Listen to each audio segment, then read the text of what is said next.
Hey, it's your buddy Big Ed. So I've created 2 new patches for the Quad Cortex based around the Lonestar amp.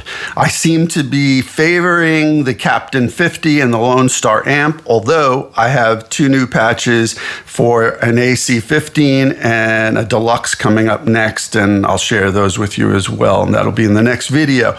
But what I wanted to do is go into the Lonestar. I had done a Lonestar scenes. I had modified John Nathan Cordy's Lonestar patch and made it, I personalized it a little more to me. He does great stuff, by the way. And then I started digging in more. I did that dual acoustic electric patch, okay? So I did that dual acoustic electric patch with the Captain 50, and then I said, oh wait, let me do it with the Lonestar, and let me start from scratch with the Lonestar.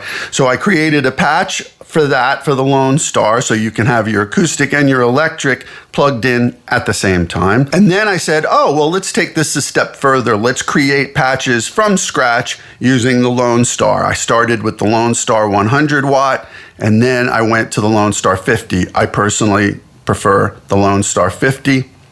You see what you like the best, but I created entire patches with all the effects and stuff that I like.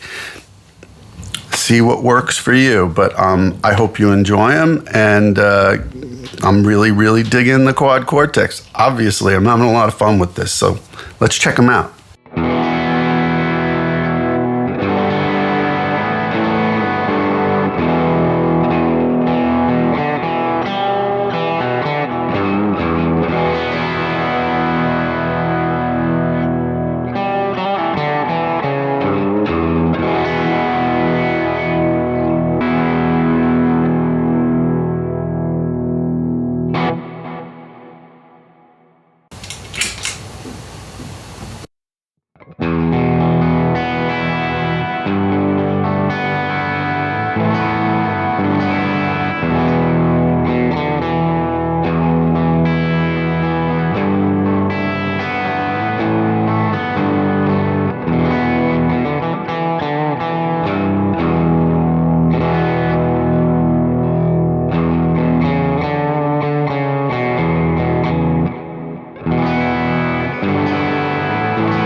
Yeah, so anyway, that's just a quick, I just wanted you to hear the amps. There's overdrives, there's modulation, there's pitch, reverbs and delays, of course. All in that patch. You can just switch out whatever you need, whatever your preferences are. So I just wanted you to hear the amps. The first one was the 100 watt Lonestar. The second was the 50 watt Lonestar. All of these are up at my Quad Cortex Cloud, Ed Pedersen. You can find them there. I know a few of you have found them already. Awesome.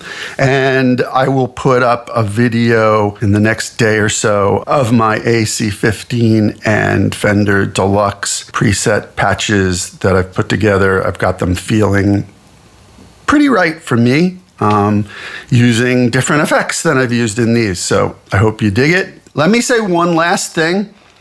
I create patches for how they're going to sound in a band context or in a concert, whether I'm playing by myself, which sometimes involves other textures and you know, implements, whatever, or mostly playing with a group. Playing in your bedroom, playing in your basement, playing in your home studio is a lot different than playing in a group. I create these patches to sound good, playing with a group, leaving frequencies for the other instruments, right? I don't want to step on the bass particularly, and if there's keyboards or other guitar players, I know where I need to sit and where they sit. So that's how I create patches. I've been a professional musician for 30 years. I know where I need to sit in the context of a mix. That's how I create patches, not just to sound great here, because they probably would sound different. You dig? Enjoy.